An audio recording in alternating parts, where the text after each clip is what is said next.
প্রিয় বন্ধুরা, তোমরা কেমন আছো? আশা করছি তোমরা ভালোই আছো। চলো আজ আমি মিষ্টির দোকানের মতন রসমালাই তৈরি করে দেখাচ্ছি, খুব সহজে আর খুব তাড়াতাড়ি হয়ে যায়। চলো কিভাবে আমি করছি পুরো রেসিপিটা দেখার অনুরোধ রইল। দেখো এখানে আমি 2 লিটার দুধ রয়েছে, এটা গরুর দুধই, আর তোমরা প্যাকেট দুধও ব্যবহার করতে পারো। আমি 2 লিটার দুধের মধ্যে 1 লিটার দুধকে প্রথমে আমি ছানা কাটিয়ে নেব, তাই আমি কড়ার মধ্যে 1 লিটার দুধটা ঢেলে দিচ্ছি, দিয়ে গ্যাস জ্বালিয়ে দিয়েছি। এই হাতাটার সাহায্যে একটু নেড়ে চেড়ে দুধটা ভালো করে একটু ফুটিয়ে নিচ্ছি। আর এই যে ছানাটা কাটানোর জন্য আমি এখানে একটা লেবু নিয়েছি, এই লেবুর রসটা একটা বাটির মধ্যে নিয়ে নিচ্ছি। দেখো যতটা রস আছে এই ততটাই আমি একটু জল দিয়ে দিচ্ছি রসের মধ্যে।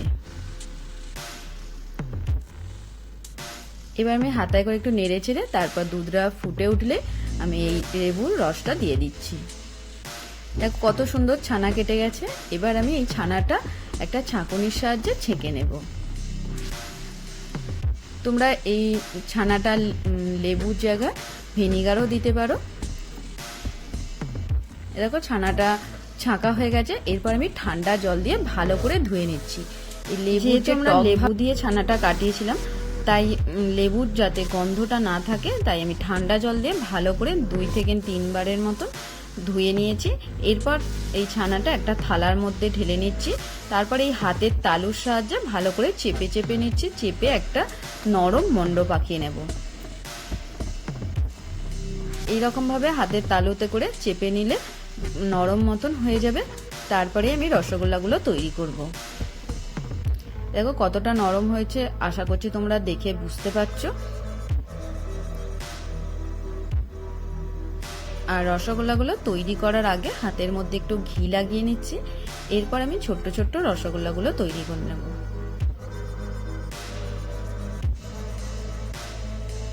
দেখো 1 লিটার দুধ দিয়ে কতটা ছানার মণ্ডটা হয়েছে বুঝতে পারছো। আর রসগোল্লা অনেকগুলোই হয়েছে। এই রসগোল্লাগুলো এবার রসের মধ্যে আমি দেবো, তাই আমি রসটা তৈরি করে নেব। এখন এটা রসগোল্লাগুলো সাইডে রাখছি। এরপর একটা গ্যাসের মধ্যে বাটি বসিয়ে দিয়েছি, আর এখানে 1 কাপ চিনি দিয়ে দিচ্ছি আর 2 কাপ জল দিয়ে দিচ্ছি। জলটা যেই গরম হয়ে আসবে, চিনি যখন গলে যাবে, তখন আমি রসগোল্লাগুলো দিয়ে দেব। চিনিটা গলা পর্যন্ত একটু অপেক্ষা করছি। এরপর চিনিটা যখন গলে যাবে, রসটা যখন ফুটতে আরম্ভ করে দেবে, তখন আমি এই রসগোল্লাগুলো এই রসের মধ্যে দিয়ে দেব। আর এই সময় গ্যাসের ফ্লেমটা অবশ্যই আস্তে রাখতে হবে, তাই আমি গ্যাসের ফ্লেমটা আস্তে রেখে দিয়েছি। দেখো রসগোল্লাগুলো দিয়ে ভালো করে একটু ফুটিয়ে নেব। আস্তে আস্তে আমি চামচে করে একটু নেড়ে ছেড়ে দিয়েছি।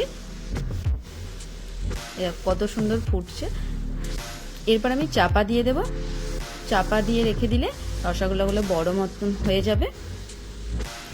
দেখো কতটা বড় হয়েছে। এটা আমি পাশে রেখে দিচ্ছি। এবার আমি মালাইটা তৈরি করার জন্য যে 1 লিটার দুধ বাকি ছিল, সেই 1 লিটার দুধটা আমি ঢেলে দিচ্ছি। দুধটা ফোটা পর্যন্ত একটু আমাকে অপেক্ষা করতে হবে। এই দেখো দুধটা ফোটার আগে যেই গরম হয়ে এসেছে, তখনই আমি এই হাতাটার সাহায্যে 1 হাতার একটু বেশি দুধটা আমি তুলে নিচ্ছি একটা বাটির মধ্যে। আর এই বাটিটার মধ্যে আমি 2 চামচ গুঁড়ো দুধ নিয়েছি, সেই গুঁড়ো দুধের মধ্যেই দুধটা ঢেলে দিচ্ছি। আর এদিকে হাতার সাহায্যে ভালো করে আমি দুধটাকে নেড়ে চেড়ে একটু ঘন করে নিচ্ছি। খুব তাড়াতাড়ি যাতে ঘন হয়ে যায়, তাই আমি এই গুঁড়ো দুধটা দিয়ে দিচ্ছি। গুঁড়ো দুধটা দেবার পরে আবার একটু হাতায় করে নেড়ে চেড়ে ঘন করে নিচ্ছি। এরপর মিষ্টি দেবার পালা। মিষ্টিটা যে যেমন পছন্দ করবে সেই রকমই দেবে। আমি এখানে চিনি দিচ্ছি এই হাতার মাপেরই 1 হাতা। তোমরা যেমন মিষ্টিটা পছন্দ করবে সেই রকমই চিনিটা দেবে।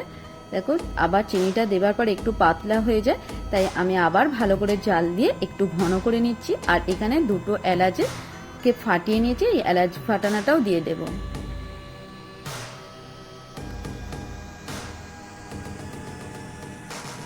এলাচটা দেবার পরে আবার নেড়ে চেড়ে নিচ্ছি। দেখো দুধটা কতটা ঘন হয়েছে তোমরা নিশ্চয়ই বুঝতে পারছো। এরপরে আমি রসগোল্লাগুলো এই মালাইয়ের মধ্যে তুলে দেব।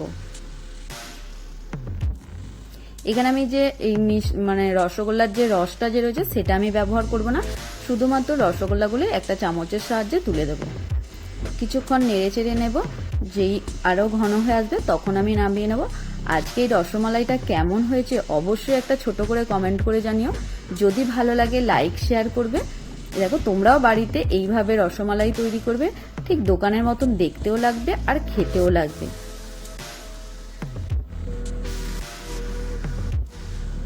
দেখো কিছুক্ষণ ফুটিয়ে নিয়েছি, এরপরে আমি গ্যাস থেকে নামিয়ে নিচ্ছি। তারপরে এখানে আমি ওপর দিয়ে একটু কেশর ছড়িয়ে দিচ্ছি যাতে কালারটা খুব সুন্দর আসে।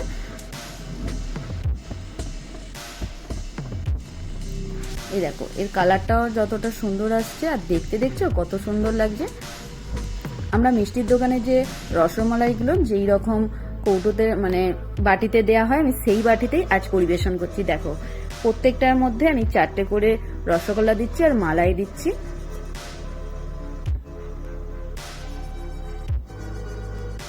এই রকম যদি রসমালাই বাড়িতে কেউ তৈরি করে, দেখতে যেমন সুন্দর লাগছে আর খেতেও তো খুবই ভালো লাগবে। বন্ধুরা তোমরাও অবশ্য একবার বাড়িতে এইভাবে তৈরি করবে, তোমাদের খেতেও খুবই ভালো লাগবে। আর বাচ্চাদের দিলে বাচ্চাদের মন তো খুব আনন্দে ভরে যাবে।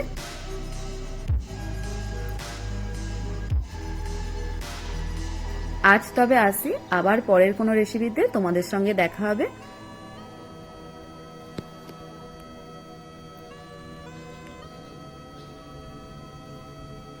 ওপর দিয়ে আর একটু কেশর ছড়িয়ে দিচ্ছি।